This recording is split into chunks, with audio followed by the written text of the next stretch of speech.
Deep Blue a porážka Kasparova v šachu v roku 1997. Takisto vlanejšia partia Deep Mind a AlphaGo proti Lee Sedolovi v stolovej hre Go boli svetovo publikovanými medzníkmi, keď počítač dokázal poraziť človeka. Teraz sa podaril ďalší prelomový krok. Počítačový program DeepStack dokázal poraziť ľudí v takej zložitej hre, ako je poker. Informoval o tom prestížny vedecký časopis Science. Mimoriadne potešiteľná je skutočnosť, že na tomto úspechu má zastúpenie aj Slovensko. Matej Moravčík a Martin Schmidt z Karlovej univerzity v Prahe patria medzi hlavných autorov programu, ktorý po viacročnom vývoji do úspešného konca dotiahol medzinárodný tím vedcov z Albertskej univerzity v Edmontone, z Karlovej univerzity a ČVUT v Prahe. Umelá inteligencia porazila ľudskú relevantne. Program odohral proti vyše 30 profesionálnym hráčom pokru viac ako 40 000 partií. DeepStack s prehľadom vyhral. Sme radi, že sme mohli stráviť posledné dni prípravy pred publikovaním tejto významnej vedeckej udalosti, o ktorej teraz informujú svetové médiá spolu s autormi. Prinášame základné informácie priamo od zdroja. Tak náš algoritmus je přelovový hlavně kvůli tomu, že se nám podařilo přinést myšlenky, které doteď fungovaly v právě těch předchozích hrách, ať jsou to šachy, dáma, go, backgammon a podobně, tak všechny ty hry jsou hry s úplnou informací a ty hlavní myšlenky, které umožnily vlastně ty předchozí důležité milníky, tak nám se konečně povedlo ty myšlenky přenést do her s neúplnou informací. Tak proto je to natolik důležité. Čo je na tom také zaujímavé, že donedávna sme a väčšina ľudí aj verili, že tieto postupy sa vôbec nebudú dať použiť v hrách s neúplnou informáciou. V týchto dňoch bol o tom publikovaný článok na jednej z najlepších adries v prestížnom vedeckom periodiku Science, čo sa vedcom z nášho regiónu až tak často nestáva. Ako ste sa tam dostali? My s Martinom sme už na začiatku školy, na konci prváku, nám poker prišiel ako relatívne zaujímavý problém a postupne sme na tom začali robiť. Čím ďalej, tým sa nám viac darilo. Mali sme nejakých pokorových počítačových agentov, čo boli úspešní, relatívne úspešní na súťažiach. A potom sa Martin stretol s vedúcim nášho súčasného týmu, Mikeom Bowlingom, na konferencii a dohodli sme sa, že ním prídeme na stáž a tam sa nám podarila veľká vec a to urobiť prvý program DeepStack, ktorý porazil ľudí. Spolupracovali ste teda vo väčšom tíme. Kto všetko sa na tomto projekte podielal? Tak právě ta velikost týmu a stejně tak délka toho projektu naznačuje, že to skutečně nebylo nic jednoduché. Celkem ten tým měl 10 lidí, těch 10 lidí to byli doktoranti, postdoc lidi a podobně. Tak všech těch 10 lidí skoro rok na tom projektu pracovalo s tím, že celý ten projekt jsme museli držet až do úplně posledního konce pod pokličkou, aby jsme měli šanci právě to takhle publikovat v Science, ten finální výsledek.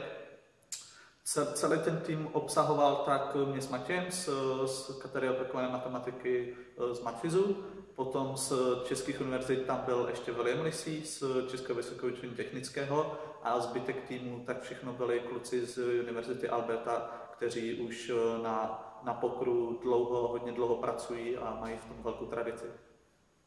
Dá sa povedať, že ste okrem iného dokázali, že poker nie je iba náhodná hra, ale je to aj hra logická a strategická. Tak jak už bylo zmíněno, tak my jsme museli proti těm lidem hrát netriviální množství těch zápasů, 40 000 a skutečně poker na rozdíl třeba oproti šachám, tak určitou roli tam hraje náhoda, ale ta náhoda nespůsobuje to, že by se nedalo vyhrát, když je člověk lepší. Jediné, co ta náhoda způsobuje, že prostě musíme odehrát větší množství těch zápasů, aby jsme tu náhodu eliminovali.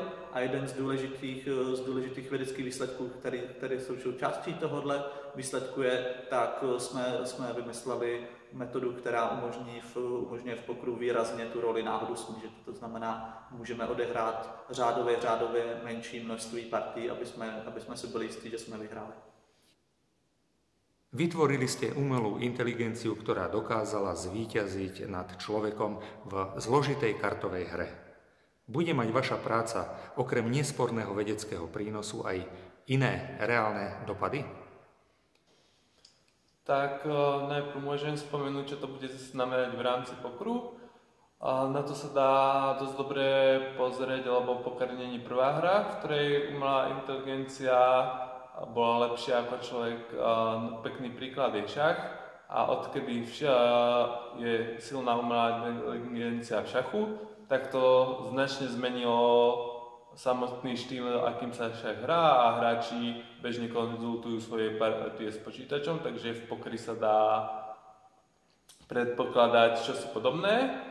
A ďalšia vec je, že hry s neúplnou informáciou a obor, ktorý sa im venuje, ktorý sa volá teória hier, tak má široké praktické uplatnenia.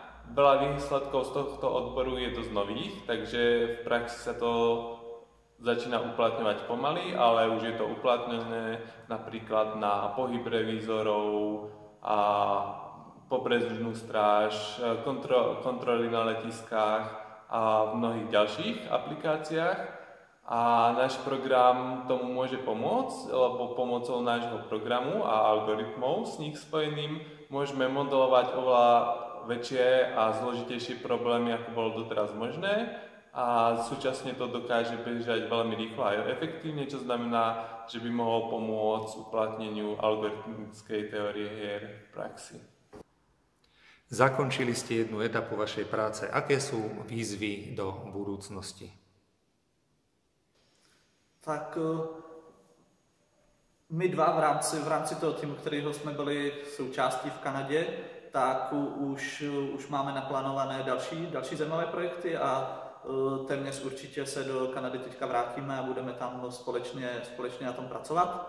A podobně, jak to bylo u toho předchozího výsledku, tak rádi bychom měli nějaký dlouhodobější plán, který budeme držet pod pokličkou s tím, že pokud se zase všechno povede, tak tu pokličku nadzvedneme až zase na poslední chvíli za další dobu.